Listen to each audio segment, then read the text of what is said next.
Friends and family and strangers, hello. You've made it to my channel. I again warn you, you don't have to stay here. You can leave at any moment. But thank you for coming and checking it out. As per usual, no, seriously, I honestly appreciate it. Anyway, this is the thing that a bunch of you have actually been like, when are you doing the next thing? Please put out part B. So here we are, everybody. It's part B of the Balalaika project. Feast your eyes. Anyway, I've already done this narration probably more than 15 times because the mic's giving me so many problems. Anyway, here we are. Like I said in part A, if you've watched it, if you haven't, go and watch it. In part A, I do not like the orange. You know, he has a place, but not in this project. Just because, well, I mean, I described it as true sun, surf, and sand. I'm not sure if that makes sense. I think a better way to say it is that I think it's too summery. The picture on the face of it, to me, is more of a winter beach picture. So I wanted to get rid of that warm tone, and with a fair bit of sanding it did come out, and the wood underneath was quite clear and crisp and salvageable. So once I went over the body, moved on to the neck and hand sanded that because, well, you know, it's pretty dang hard to sand that with an orbital. Anyway, it had a really strange quality. I don't know what this neck was made out of or coated with, but it was like, if you can imagine sanding glass, like it was just frosted over the top. It was really strange. But when it was wetted, it actually came out like a really pretty charcoal chocolate color. You can see I'm looking at it and I go, oh, that's nice. And I decided I'd do the rest of the body in something similar. Anyway, we move on to the Dremel. This was gifted to me in like February, by the way, and this is the first time I used it. And maybe I should have tested it before I started to use it, because that little nib thing on the end that sands is basically like a cylinder of sanding paper, and the only thing that's keeping it on the end of the Dremel piece is like this rubber, and it's supposed to just like stay on there with friction, but it doesn't work. It just slid all the time. It was really frustrating. So as you see, I moved on to a different tool thing to put on the end. I don't know what the correct word is.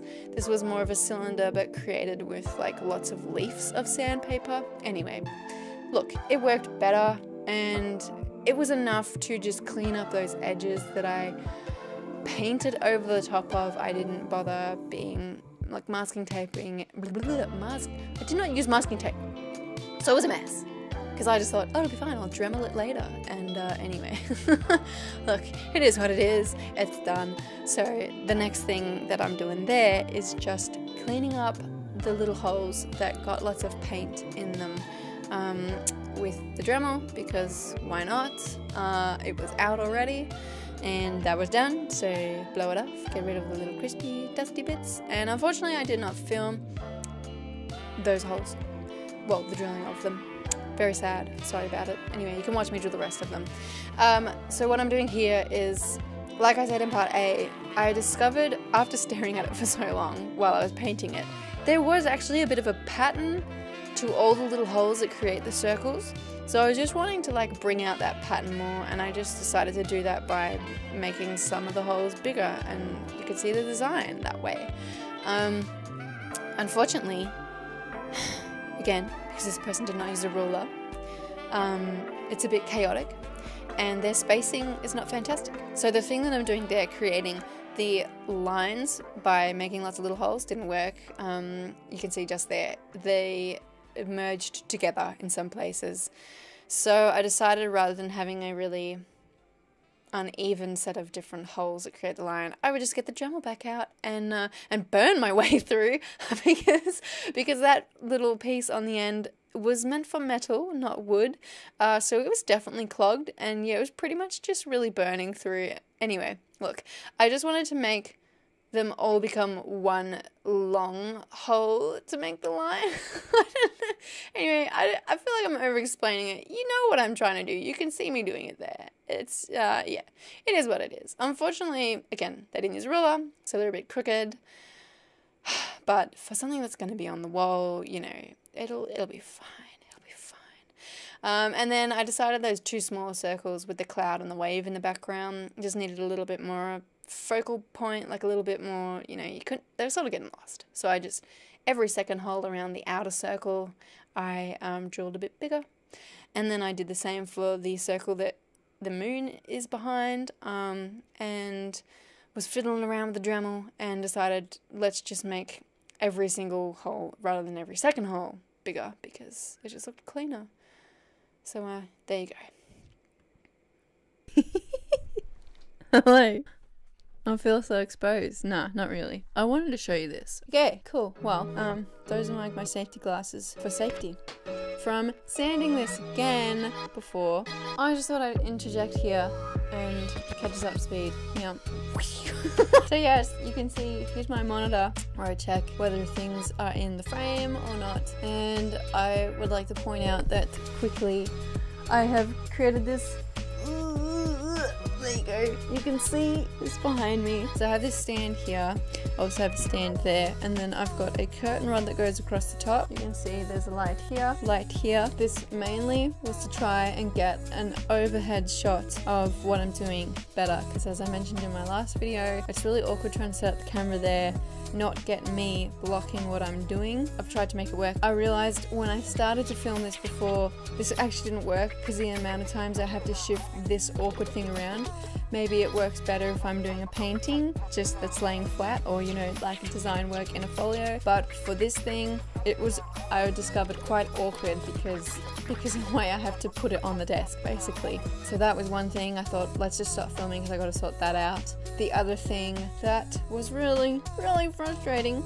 Okay, I'm really happy with how this black stain's coming out. I think the frame around this is just nice. However, I was trying before to use masking tape. One side worked. This side over here is the one that worked. This side and the bottom underneath did not work. It bled everywhere. So basically, I've just finished sanding this face and that face underneath again. Anyway. Okay, we're up to staining and waxing the body of the guitar. The technique that I used before, I did mask up, and on one side I took the masking tape off immediately, and the other two sides that bled, I took the masking tape off after a little while, and I thought it was bleeding because the stain was sitting on top of the masking tape and just going right through. So this time I tried to take the masking tape off as I painted, but it still did not work, and I just free-handed it pretty much around every other side. Look, you know, she's not perfect, but the whole motto of this video seems to be that, hey, it's on the wall, so, you know, from wherever I'm sitting, she's a 10. Anyway, all I wanted to do was just frame every flat face of the guitar with the little crisp black line. So I just bought some black stain for wood, popped him on there, and I also went around the neck. On the neck, I tried to do like a funky little curvaceous moment design. Mostly just because the material that the neck was strange, and also there were parts that I hadn't bothered to completely sand it off, like you can see down in the corner of the neck where it meets the body there. So I just, you know, painted some curvy bits to try and hide that. And yeah, it's not really a lot else to say about that. And then it was time to put the wax on. Both of the stain was black and the wax was black. But it turns out pretty light considering it's black. I was really happy with the color that I picked. It was pretty much exactly what I envisioned. So there you go, satisfying footage of the waxing. Okay, just casually sitting on my desk because it's kind of the only way, really, to have me and the guitar in focus. Otherwise, I'm too far forward and either this is out of focus or I'm out of focus, so... Sorry, desk. I'll try not to fart. Yes, so... what do I want to say about this? Blah, blah, blah, blah. So, part A, all I did, really, was just paint the design, which, you know, you would think you'd do as part B, because that's kind of like the finale. But here I go again. Finale? Finale. Come on, brain. Gosh darn it, I'm gonna yawn again. Look, I think that ultimately I'm a bit spewing that the little edges that frame all the different flat faces of the body did not turn out so crisp. I've made them work enough though that on the wall it's gonna look great, which is where it's gonna hang most of the time anyway. The other thing I'm kind of a little bit miffed about, I did these little designs where, mostly because I didn't sand back everything. Like, I didn't sand back this lighter chocolatier colour. Everything else that I restained is more of a dark chocolate, whereas this neck I'm just gonna call milk chocolate. I didn't sand back everything on the back, you know? Like, I didn't sand the headstock, I think is what it's actually called. So there's parts where like the stain met the old stain, and there was weird materials. It was like it was made out of wood, but other parts of it were like chipboard. But like, there was no part where it seemed there was the two pieces of the materials meeting. They blended into one. So I don't know if this neck is like a fake wood. Really weird. Anyway, so I did some kind of designs that sort of follow the contour and the shape of the neck to kind of hide where those different parts of the materials met together in awkward ways. Not the worst thing in the world, but I don't love it. Oh, and I also put a varnish on the front, just a bit of Mod Podge. I think that's what it's called. Something that my mum used to always use for scrapbooking, and I've apparently accidentally stolen it and brought it along here, and it's in my studio. Sorry, Mum. This guitar is a guitar that my mum bought for my brothers when they decided that they wanted to do guitar, because it was so cool that their older sister was doing guitar. It's never been a fantastic guitar. It's pretty much always been out of tune, and I took it with me because I thought, oh, I could do something with it. My point is that I took the bridge and the little piece that the string's attached to down here on the body, and I put them on there, and I liked that this one is either a very dark stain like what I've used, or it is just black. I like that because it just stood out a bit more. It didn't take up so much of the waves. Now, restringing it. I am an amateur at guitar. Okay, I have changed. This is now the third set of strings that I've swapped on a guitar.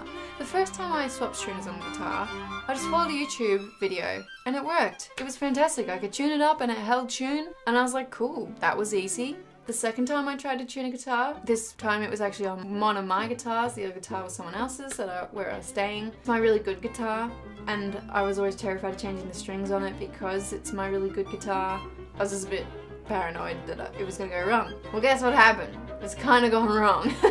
I haven't wrecked the guitar or anything, and I don't know if it's just because of the quality of the strings, but it's just not holding tune. I was really hoping I wouldn't have that problem with this one, but guess what? I had that same problem with this one.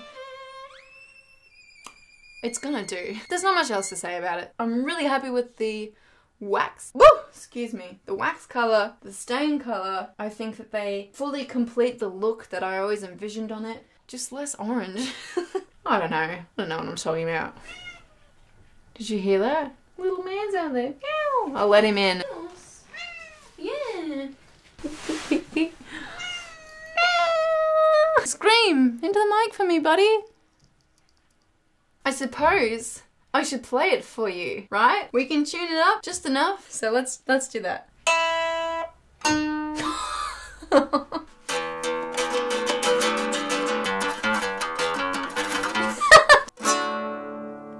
Look at this photograph.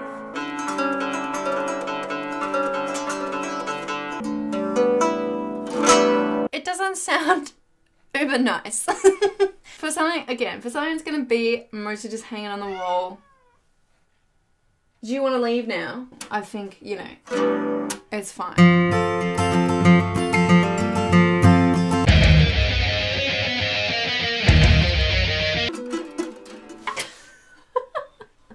Gosh. It's time to say it, time to say it. Goodbye, goodbye.